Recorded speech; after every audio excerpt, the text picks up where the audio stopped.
we watched law enforcement in Stevens County, Georgia, severely beat a known political opponent for criticizing them, and then do everything in their power to cover it up. But if you think the story ends there, you've got another thing coming. In the bigger picture, Georgia has reached a reckoning point. How did what had once been considered the land of the free turn back into the home of the slave? And what can we do about it? Has Georgia crossed the tipping point into irreparable police state tyranny? To find out, subscribe now and join me for the news with Mr. Pipsqueak Season 2, The System is Down. Where's the least free place on earth? If you guessed right here in Georgia, you'd be right. The United States has over 1.8 million people incarcerated. That number is down from a decade or so ago, when the U.S. led the world in incarceration rates. But still, more than 1 out of every 200 Americans is behind bars. Only 4 countries, Turkmenistan, Rwanda, Cuba, and El Salvador, have higher incarceration rates than the U.S. By that metric, the U.S. is less free than countries we normally think of as repressive dictatorships, like China, Russia, and Iran, whose average combined rates are half those of the United States. And in the U.S., Georgia's incarceration rate is among the worst, at 881 per 100,000. That's 1 out of every 114 people. 50 years ago, Georgia's incarceration rate was less than half that. Compared to other countries outside the U.S., only El Salvador has a higher rate.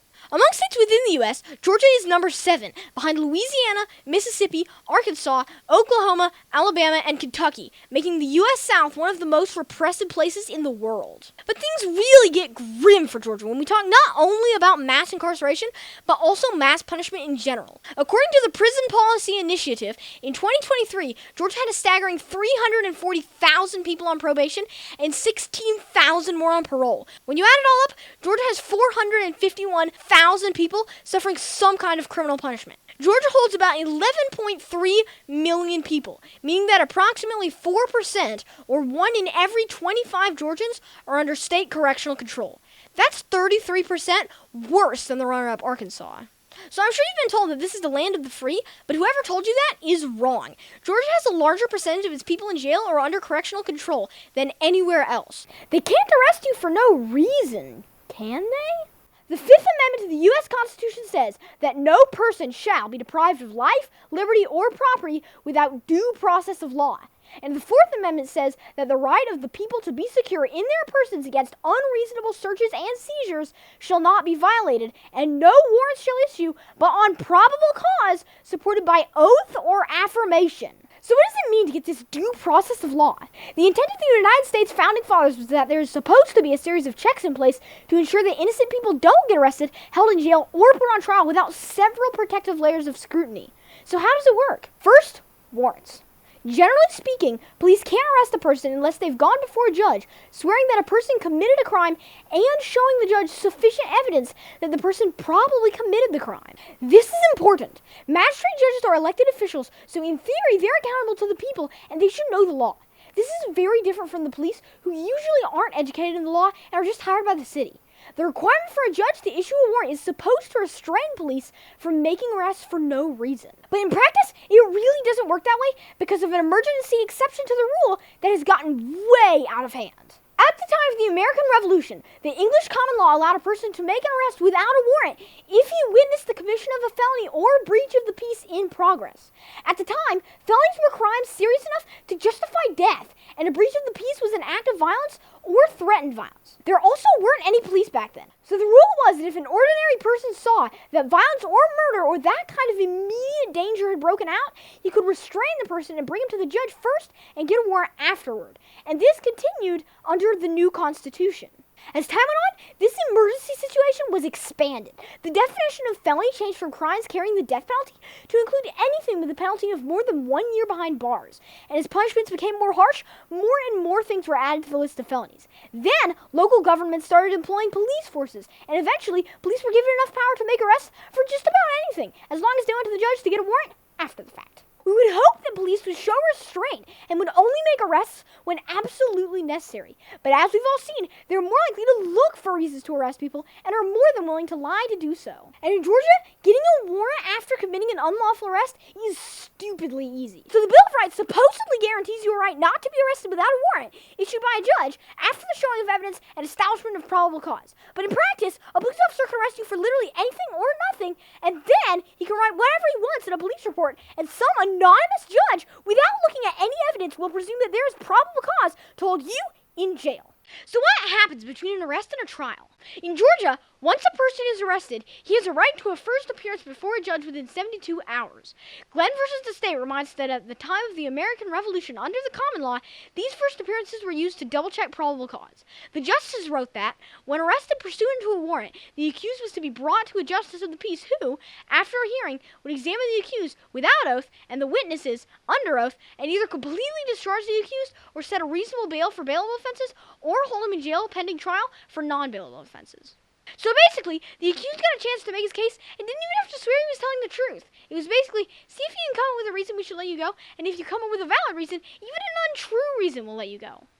Of course, this is also not happening today. In modern first appearances, the judge gives the accused a list of charges without any explanation of what he was accused of doing to supposedly commit those crimes, sets or denies his bail, and sends him right back to his cell. Whatever the police said is just presumed to be true. Defendants don't get to offer any defense, and don't even get to have a lawyer at their first appearance. And that's not some harmless thing. If you had a good reputation before being the victim of an arrest, you'll probably instantly lose it afterward. As soon as a person is arrested, the newspapers will report it, and then the person's mugshot will be available to the public to distribute on the internet. At this point, presuming that the judge set a bail that the accused can afford, he should be able to get out of jail. But bails are often more than the accused can pay. According to the Prison Policy Initiative, about 42% of Georgia's incarcerated, representing 40,000 people, are in local jails. Most of those, over 20,000 people, are awaiting trial. This means that they haven't had their day in court, they haven't been in front of a jury, and they are supposed to be presumed innocent. Many of these are people just like Elder Freeman, who was accused of a crime by a police officer whom everyone now acknowledges can't be trusted. Remember, Elder Freeman spent 6 months in jail without bond on Don D. Nelson's word. If you haven't already seen for yourself what Don D. Nelson did to Elder Freeman and his son, then you need to go back and watch season 1, because it was a truly wild ride. Pre-trial incarcerations like this one have been a huge driver in Georgia's incarceration rate, as the local jail population has more than doubled in the last 50 years.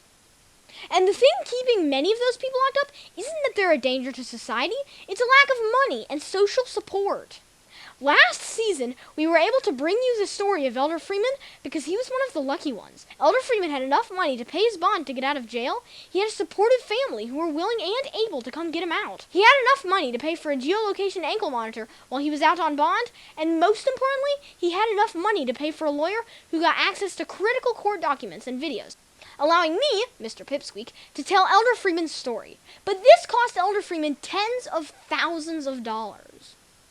To give that number some context, a recent Bankrate.com survey found that 43% of Americans don't even have $1,000 in savings to pay for a sudden emergency expense and would have to borrow money to pay for it. If the accused can't pay, he might get the help of a bondsman. The bond is essentially a loan in which the bondsman pays the bail, and then the accused pays the bondsman a fee for his service. When the accused returns for trial, the bondsman gets his money back and gets to keep the fee. With the bondsman, the accused, who has had absolutely no opportunity to defend himself, pays a non-refundable fee of hundreds or thousands of dollars, whether he is ultimately found guilty or not. So when an officer makes an arrest, a sizable number of people can't pay the bond, so they sit in jail and await trial instead. For one such example, I spoke with John, an inmate at the Stevens County Jail who shared a cell with Elder Freeman. My name is John Campbell Sr. I'm currently incarcerated in Stevens County Jail, Stevens County, Toccoa, Georgia. I've not been convicted of any crime. The 20th of this month will be 15 months. Because I cannot afford the bond amount which was presented to me. My family is unable to provide the fund to get me out. It was originally set at $20,000, but now it's at $10,000. I have several people advocating for me to be released. They just can't come up with the funds. I have a sister right now who's currently battling cancer, going through chemotherapy. So my family has to deal with that, also dealing with me being in jail. My charge is cruelty to children in the first degree. Well, I am not guilty. It's relevant to discipline. I believe that I am guilty of trying to be a good father who wants to raise and provide for his children. I have a public defender. My public defender, John Land, has come to the jail one time to personally see me. I absolutely do not believe that I'm receiving adequate legal representation. Remember, in the Bill of Rights, the 8th Amendment to the U.S. Constitution says, excessive bail shall not be required. Unfortunately, excessive is a vague word, but when most people can't afford bond, that could suggest it is excessive. So they say you're innocent until proven guilty, but it just isn't true. In reality, a sizable share of Georgia's incarceration problem are people whom we should presume are innocent, but who are sitting in jail only because they're poor and lack social connections who can help them. What is life like in the Stevens County Jail? Find out with more of my interview with John Campbell. Life is hard in jail. Being separated from your family and not being able to be out there to support my children, it takes a toll. John told me about his time working on detail. Detail workers are inmates who do work for the jail without pay, hoping that it will earn them some favor with the prosecutors and judges so that they'll show mercy. I did work on detail for 10 months straight. On detail, I did several things. I cooked in the kitchen. I did the laundry. I helped clean out offices throughout the jail, mopping the floors. I even went outside and chopped wood for a period. Just anything that they would ask me to do, I would do. You'll note that John emphasized going outside. That's because inmates in Stevens County never get to go outside unless it's for detail work. John's work was mostly inside the jail, but there are outside detail jobs, like picking up trash from the roadside, washing deputies' patrol cars, and even setting up Toccoa Christmas decorations. Remember, most inmates in local jails in Georgia haven't been convicted of any crime, but they're being held in captivity and are doing work for the county without pay, which means that the county itself is profiting from keeping citizens like John as slaves. And they aren't keeping them safe either. John told us more about violence in the jail. One time I got punched by another inmate, which caused me to get a severe black eye, and my sinuses were bleeding for about 3 weeks afterwards. I've seen several other inmates be attacked by other inmates, several fights in the jail, and I've seen officers tase other inmates for what I feel like were unjust reasons. And we're able to confirm that. Elder Freeman's lawyer documented multiple cases in which Freeman suffered injuries in the jail that weren't present when he was booked in. Throughout our conversation, John emphasized over and over again how much he missed and wanted to see his family. But inmates at the Stevens County Jail aren't allowed to have visitors. I am not allowed to receive in-person visits. We do have visitations on the kiosk, which you have to pay for. My family can hardly afford them. How long has it been since you've seen your family? Since I've seen my family in person, over a year. Let's see, I've been here almost 15 months, so about that time. They say they took visitations away due to COVID, but since how COVID is no longer an issue, I do not understand why we cannot have in person. This call will be terminated in 1 minute. We don't know when John will get out, but he had this to say. I pray to God every day that he will provide a way for me to get out, so that I can go back to being the man for my family that I need to be. If you sit in jail for very long, you'll probably lose your job. And then, with your mugshot floating around online, you'll probably have a hard time getting another one. Most people are ignorant of how broken the system is, so they'll continue to punish victims of wrongful arrests over and over again. The moment a person is arrested, that person's life will fundamentally change forever, whether he deserves it or not. And the longer the case is dragged out, the greater the harm. At the next check, the prosecutor is supposed to review the evidence and apply discretion, deciding not to pursue a charge if it doesn't have sufficient evidence to prove it beyond any reasonable doubt. But prosecutors almost never use this discretion to dismiss charges unless it is to help their friends. Prosecutors will usually try to represent and protect the police by wringing a conviction out of a person whether he deserves it or not. In 1976, the United States Supreme Court ruled in a case called Imbler v. Packman that prosecutors enjoy absolute immunity. In that case, Imbler accused the prosecutor, Packman, of withholding evidence and intentionally bringing false testimony to have him wrongly convicted of murder. The court ruled that the prosecutors can't be charged for any of the actions they take as prosecutors, inventing from thin air the absolute immunity doctrine. Their reasoning was that it has been thought in the end better to leave unredressed the wrongs done by dishonest officers than to subject those who try to do their duty to the constant dread of retaliation, which is lawyer speak for, prosecutors would never make any accusations if they could get sued for losing. So in that way, prosecutors are above the law. If you mess up on the job, you could be sued, but the DA can't. And the same goes for judges. Police benefit from a similar protection called qualified immunity. The Supreme Court of the United States continues to maintain that the doctrine of qualified immunity shields officers from civil liability so long as their conduct does not violate clearly established statutory or constitutional rights of which a reasonable person would have known. So police don't just have to mess up and break the law to be sued. They have to seriously mess up in a way that pretty much anyone can recognize. And obviously that's what happened in the Home Depot case. Let's be honest here. If anyone else in North Georgia tried to do what our local government is doing, he'd be facing serious prison time. But police and prosecutors aren't likely to face criminal charges even if they do commit serious crimes because, duh, their own office would have to choose to prosecute them. And as we've all seen, local government protects even their worst. The next step is where the people come in. In felony cases, the risk of going to trial is high. So before a prosecutor can bring the accusation to trial, he has to get the approval of the grand jury. In Georgia, the grand jury is a group of 16 to 24 citizens whose job is to protect the people by ensuring the prosecutors don't go to trial with weak cases. The proceedings are secret, so it is hard to know exactly what goes on in the grand jury room, but we do know that the process doesn't work very well. While the prosecutor gets to tell the police side of the story to the grand jury, the accused doesn't get to tell his side or cross-examine the witnesses, and the prosecutor can bring, or fail to bring, whatever evidence he chooses. I would think that in the Freeman case, Suzanne Boykin probably did not show the grand jury the Home Depot security video proving that Freeman did not back up at Donnie Nelson, because if she had, they almost certainly would not have indicted.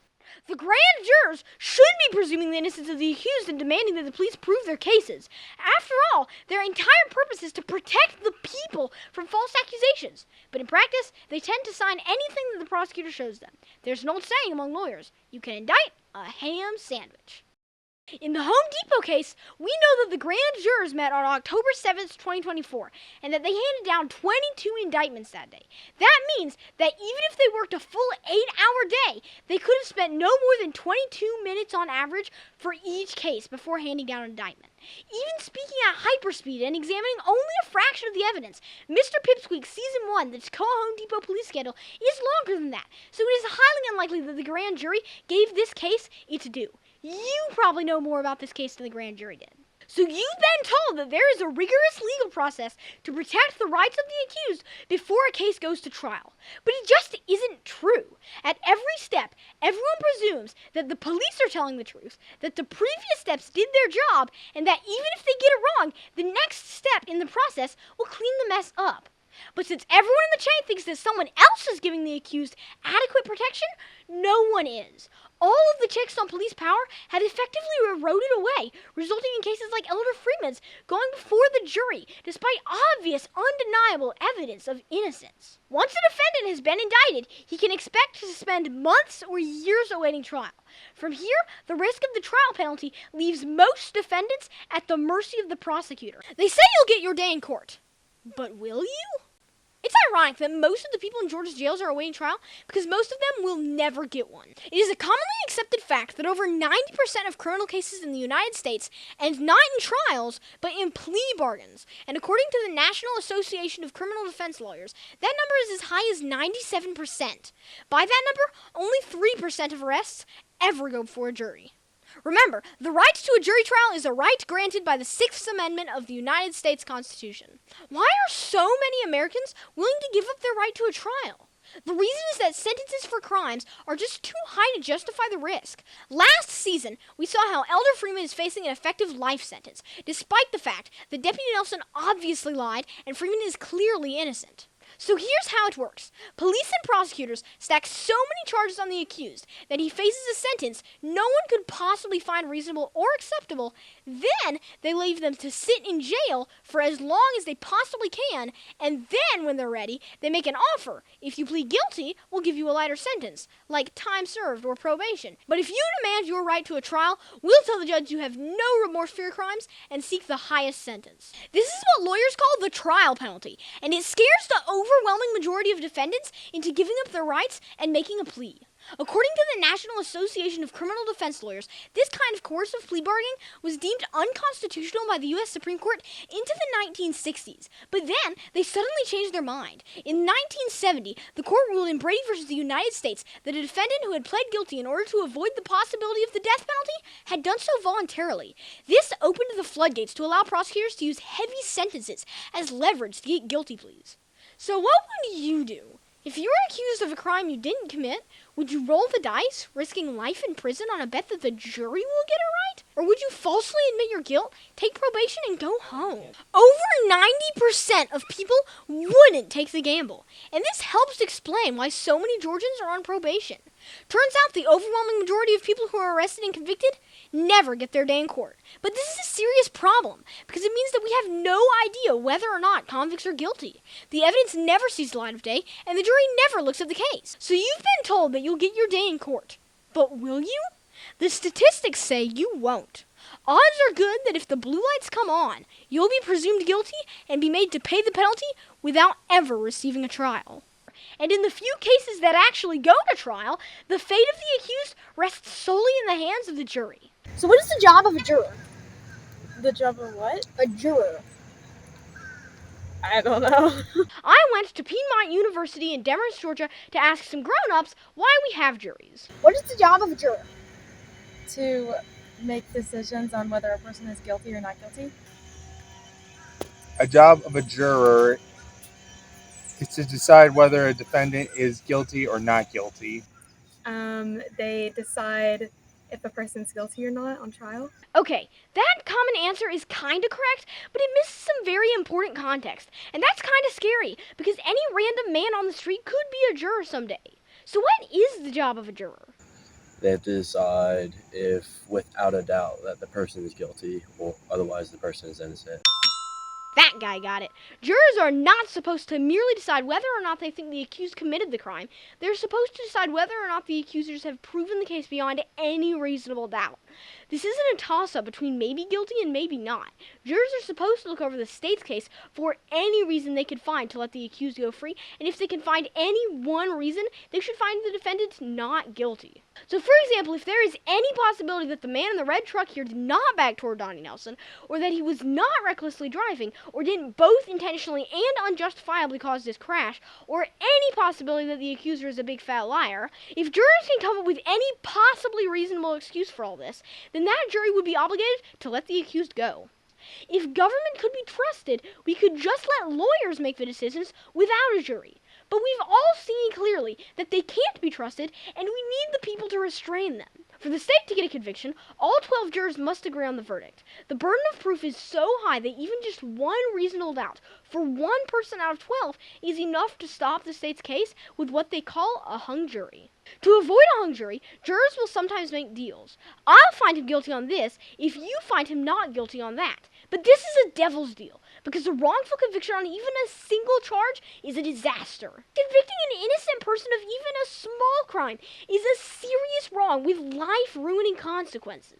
As we saw in the Freeman Home Depot case, a conviction on even one charge could set the police state free to give Elder Freeman as much as 20 years in prison. No juror should ever violate his conscience by voting for an undeserved conviction if he has any reasonable doubt. If a reasonable doubt exists, the lone juror is obligated to wait it out and hang the jury.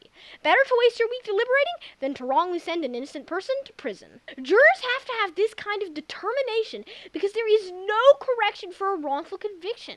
It is a common misconception that the Court of Appeals reconsiders the facts of the case after a conviction. But that is not true. It is the job of the jury and the jury alone to consider the facts. The appeals court is only considering cases in which the lower courts are accused of violating the law and thus depriving a party of a fair trial. When the Court of Appeals takes a case where the jury has already determined guilt, they must presume that the facts are the worst version of events told to the jury. To use the Freeman case as an example, if the jury wrongfully convicts Elder Freeman, then the Court of Appeals would presume that every lie Donnie Nelson made up was true. In 2024, the Georgia Court of Appeals only overturned 109 cases. But according to the Prison Policy Initiative, there are over 236,000 arrests in Georgia every year. The odds of getting relief in the Court of Appeals is less than 1 in 1,000. Some people we asked also said things like this. Why do we have jury trials? So that we can give people another chance to prove whether they're guilty or innocent. Why do we have a jury trial? To make sure that everyone has a fair opportunity to prove themselves as innocent. That's still not quite right. A defendant is not obligated to give a defense or to give jurors a reason for doubt. Georgia's pattern jury instructions say the burden of proof is on the state to prove every essential element of the crimes charged in the indictment beyond a reasonable doubt. The defendant has no burden of proof at all, and the burden never shifts to the defendant to prove his innocence. So why do we have jury trials? Prove people are guilty. Don't throw innocent people in jail. People also said this. It's up to a group of people who are all unbiased, relying on purely just facts. The job of a juror is to be unbiased and to review the facts that are presented in the courtroom. And they aren't wrong, but finding guilt doesn't only mean deciding the facts of the case. It also means judging that the law is just. The Constitution of the state of Georgia says that the jury is not only the judge of the facts of the case, but that the jury shall be the judges of the law and the facts. Where the courts have been clawing our rights away with made-up doctrines, the people have an unofficial doctrine of their own called jury nullification. With a jury nullification, a juror could believe that the laws are bad, that the courts have misapplied the laws, or that the punishments are too harsh, and so, by saying that the evidence does not prove the defendant guilty, he can nullify bad laws and rein in bad government. Without that essential power, the government could just go ahead and make breathing air a crime, and then arbitrarily punish anyone they wanted. Founding father and third president of the United States, Thomas Jefferson, once said, "I consider trial by jury as the only anchor ever yet imagined by man by which a government can be held to the principles of its Constitution." And that's the jury's goal. As we've seen, the U.S. Constitution guarantees us a lot of rights that aren't really being respected. The police state can take away your right to speech and will threaten to kill you if you so much as look like you might bear arms in self-defense. They'll subject you to unreasonable searches and seizures and then rob you of your liberty. They'll trample your right to due process and a speedy trial down to nothing. And 97% of the time, they'll even bully you out of your right to a jury trial. But we've got to hold on to the jury, because they're the only ones we can depend on to fix this mess. We can never trust the government to give us our rights, but we can hold out hope that our fellow citizens will. While every other step in the process has been hijacked, if a man is certain enough of his innocence to have the courage to stand before the jury, then the jurors are effectively the only layer of checks defending him from the terrifying power of the police state. If the people of Georgia will regain their freedom, their only hope short of an appeal to heaven is the jury. In the 1990s, the advent of DNA testing started proving the innocence of thousands of wrongly convicted people who went to prison before the technology existed. This offered a rare opportunity to figure out just how inaccurate the system had been. According to a 2014 study of this phenomenon by Samuel Gross of the University of Michigan Law School, 4.1% of all death row inmates were actually innocent. It's amazing that the error rate on death row could be that high, because those are serious cases which receive considerable public attention, legal representation, and appeals. In another 2017 study by Kelly Walsh of the Urban Institute, researchers determined that approximately 11.6% of sexual assault convictions got the wrong guy. We can't do DNA testing in every case. But what if we apply that 11.6% rate to all cases? The U.S. has 1.8 million people behind bars.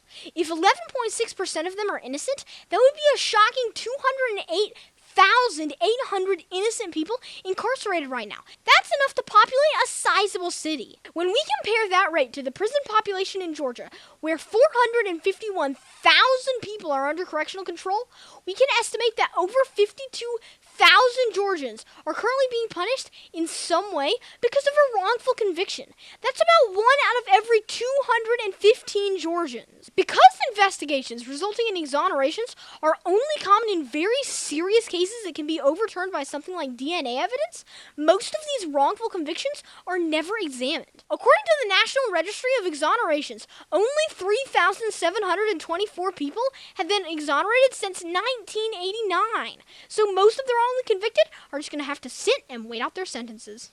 So we discussed in previous episodes the fact that Georgia has a massively outsized incarceration rate, and we got comments like, I live in Georgia and I live pretty dang free, but I purposely don't break the law. Or, we aren't locking up people for no reason. But those kinds of comments are just wrong, because the state of Georgia is, in fact, locking up people by the tens of thousands for no reason. And whether you break the law or not doesn't really matter. Innocence is no excuse, as we've seen tens of thousands of Georgians are sitting in jail who haven't yet been convicted of any crime. Tens of thousands more have been wrongly convicted, and hundreds of thousands have been convicted without a trial. I'm not saying that no one in prison deserves punishment. I would guess that most do. But with stats like these, we have no way of knowing who is or isn't guilty, and we should be very skeptical of any conviction. No matter how good you are, there is some not insignificantly small chance that someday this will be you or someone you love.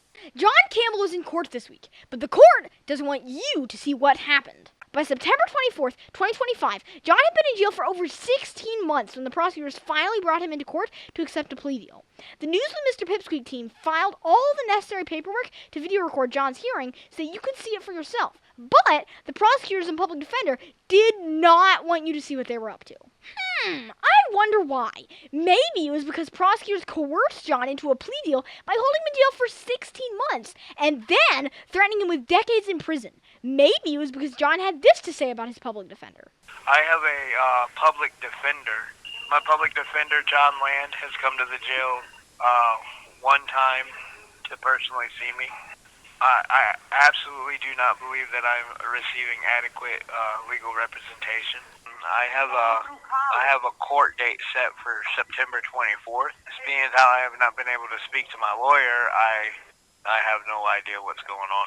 Despite the fact that we had gotten permission to record ahead of time as the law requires, as soon as John's hearing started, we got the order from Judge Bill Oliver to stop recording. That's right. Judge Oliver ordered us to shut off the camera. He held a brief closed-door meeting with the public defender John Land and Assistant District Attorney Rebecca James, and then ordered us to keep the cameras off. Judges in Georgia have a wide discretion over who can film in a courtroom. However, under Court Rule 22, the courts are supposed to favor the use of cameras and make accommodations for media as much as is reasonable. Rule 22 says in part, a judge may deny a request for recording only after making specific findings on the record that there is a substantial likelihood of harm, that the harm outweighs the benefit of recording to the public, and that the judge has considered more narrow restrictions on the recording than a complete denial of the request. A judge may allow recording as requested, or may, only after making specific findings on the record imposed to the least restrictive possible limitations. Obviously, ordering us to stop recording is the most restrictive of all limitations, so while I'm not a lawyer, I'm going to go out on a limb here and say that Judge Oliver was breaking the rules. I wonder why the prosecutor, public defender, and judge all wanted the cameras off so badly. It kind of reminds me of someone else I know. We all know why officers turn off their cameras. It's because they're planning to do something they don't want to get caught. John's case aside, my viewers have been asking for cameras in the courtroom in the Elder Freeman Home Depot case also. But just so you know, we can't promise anything. If you want to see the action, your best bet will be to show up in person. As for John, we can't show you what happened to him, and at press time, the record is not yet available, so I'll just tell you. After an entire day of accepting pleas and continuing cases that public defender John Land said he didn't have time to consider, they called John up. They read out an accusation against him that they couldn't prove, offering no evidence to back it up. John openly told the court that he was not fully satisfied with his legal counsel, and apparently no one in the courtroom cared. Despite the fact that John has been loudly claiming to be innocent for his 16 months in jail, on September 24th, 2025, he was finally coerced into admitting guilt. The court accepted this plea despite knowing all of this. In exchange for his cooperation, John was relieved of the risk of going to prison and given a term of probation. As soon as his paperwork clears, John will join the hundreds of thousands of Georgians, many of whom are innocent, living under corrective control. This is what we call criminal justice in Georgia. Accusations made with little or no evidence, prejudicial punishments, inadequate legal representation, no trials, and coerced confessions made in the dark so that the people can't see what's happening. If John is innocent, why did he plea? When we interviewed him back in August, he told us this. I would like not to go to trial. Honestly, trial scares me because my charge, I could face up to 20 years in prison for my single charge. But why would an innocent person be scared to go in front of a jury? So what is the job of a juror? The job of what? A juror. I don't know. So was John Campbell guilty? Or did Stevens County just wrongfully convict another innocent man? No witnesses were presented or cross-examined under oath, and no evidence was shown. Like 97% of all cases, there was no trial, so I guess we'll never know. There's a handful of key players in the government who have the power to completely destroy your life for any reason or no reason. The sheriff, or anyone he hires, can arrest or not arrest whomever they choose. And unless the grand jury stops him, the district attorney, or anyone he hires, can prosecute or not prosecute whomever they choose. And unless the jury stops him, the judge can hand out whatever sentence he chooses. As we've seen, the juries don't offer much protection, which means that these three people, the judge, the DA, and the sheriff, effectively have the power to ruin whomever they want. With this much power, we'd hope that the people have a lot of control over who lands in these offices, but we don't have as much power as you might think. The Constitution of the state of Georgia requires that the judge and DA both be lawyers. And while it seems obvious that we need someone who knows the law in those positions, being a lawyer effectively eliminates the power of the people. Think about it. To become a lawyer, you would have to graduate college with a 4-year degree, be accepted to law school, do at least a year of graduate studies, and pass the bar exam. Most Georgians simply could not ever take 5 years off work and pay the enormous cost to do this. But more importantly, being accepted to and graduating from law school means that you would have to conform to the statist worldview of a bunch of college and law school professors. And everyone has known for decades that higher education is a hotbed of moral degeneracy. Yes, we drank beer. I liked beer. Still like beer. After being filtered through that sieve, it's hard to see how anyone could reach these positions without being largely out of touch with the values of the people they're supposed to serve. Can you provide a definition for the word woman? Can I provide a definition? No. Yeah. I can't. As of November 2025, there are 55,924 lawyers in Georgia. Georgia's population is about 11.3 million people. This means that only half of 1% of the population are even eligible to be on the ballot. So there's not a lot of competition.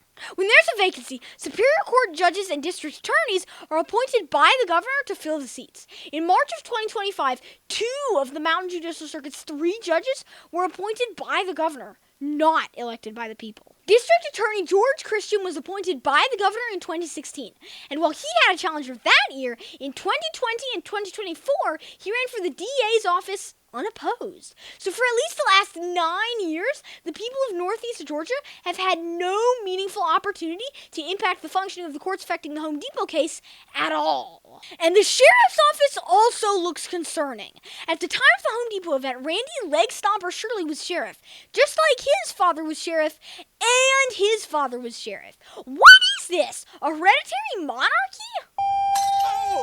Of course, it doesn't even matter who's running if you can't vote. Remember, Elmer Freeman is from neighboring Habersham County, so he has no say in who becomes sheriff of Stevens County.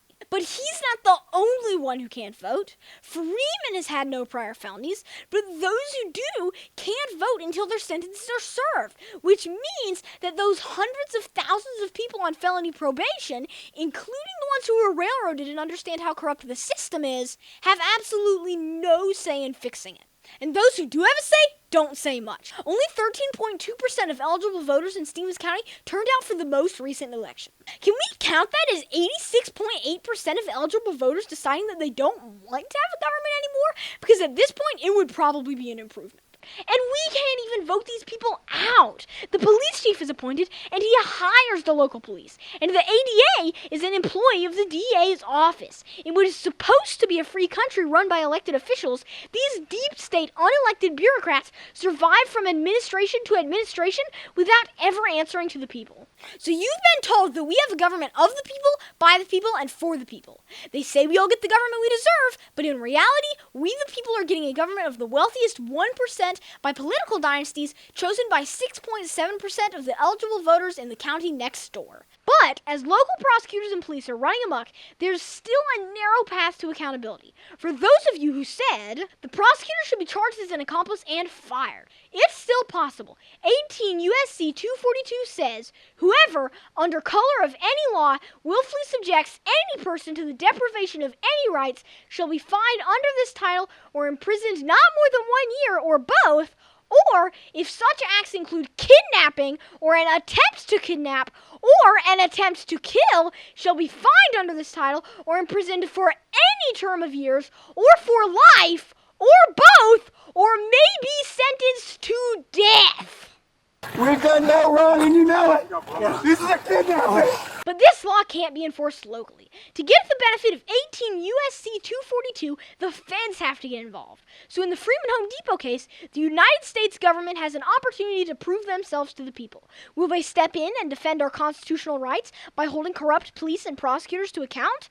Or will they sit back and do nothing, proving that the government workers are well above the law while we the people are beneath it? I guess that only time will tell. Your officer attempted to kidnap me. He had no reason to initiate a stop. Sure. You're helping him. Why are the local church leaders endorsing the local police after they did this to another local church leader? It's Faith and Blue weekend, and today we just want to appreciate law enforcement. Drive anywhere around North Georgia and you'll see American flags flying higher than the Christian cross. Serious question, do these churches think that the government is greater than God? Since the news of Mr. Pipsqueak broke the Home Depot story, the leaders of all these churches have made public endorsements of the police state. And we don't even have a full list of Faith and Blue participants. It seems kind of strange that the local pastors would be giving these endorsements when all of this has been going on for the last year. Aren't churches supposed to be teaching people the difference between right and wrong? The Constitution of the state of Georgia says, no inhabitant of this state shall be prohibited from holding any public office or trust on account of religious opinions. So clearly law enforcement agencies aren't Christian organizations operating on Christian principles. Given Christianity's long history of conflict with non-Christian government, that seems to present a glaring conflict of interest. If you're going to give words of affirmation, why not also give prayers for repentance? One theory is that it is all about the tax dollars. For example, this letter from the IRS shows that Friendship Baptist, which also endorsed the police state this month, is a recognized 501c3 corporation which gives the church an exemption from income and property taxes. But there's a catch. According to 26 U.S.C. 501c3, to maintain this lucrative tax exemption, the corporation must operate in such a way that no substantial part of the activities of which is carrying on propaganda or otherwise attempting to influence legislation, and which does not participate in or intervene in any political campaign. And while you might think that prohibits churches from making any political statements, the IRS has interpreted this rule as to allow churches to make non-partisan statements, like generally supporting the police, and holding public forums. So while supporting police for Faith and Blue is arguably within the rules, calling police officers to account for their misconduct arguably isn't. This gives a pretty strong impression that the recent church behavior is all about the money. But maybe it's also about fear of retribution. Many churches depend on local police for security services and need good government relations in general to get by. If the churches don't give their support when the police ask for it, maybe the churches won't have police or government services when they need them. Or worse, maybe the church leaders are afraid that the guys with the guns will come for them next. Notably, not every church leader backs the blue. There's at least one preacher I know who hasn't supported the police state. For the past decade, this man has faithfully preached the scriptures while refusing any salary.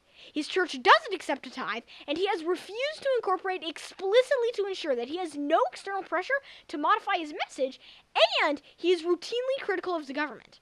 You might recognize him. The Western world has openly abandoned its Christian roots in favor of setting up a godless government. But come on! The police wouldn't make up false accusations and arrest a church elder for expressing his religious beliefs, right? right? This is what they did to Jesus Christ, you know!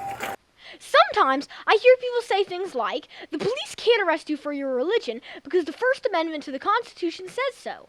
But those people are wrong, because the police and anyone else can do whatever they want if nothing and no one actually stops them. The Constitution and all of the papers making up all of the laws on the books are what we call a paper tiger. The laws are written on literal paper, and they say all kinds of powerful sounding things, telling us what to do and what not to do, talking about war, death penalties, and prison sentences, and the people taking up arms. But here's the thing.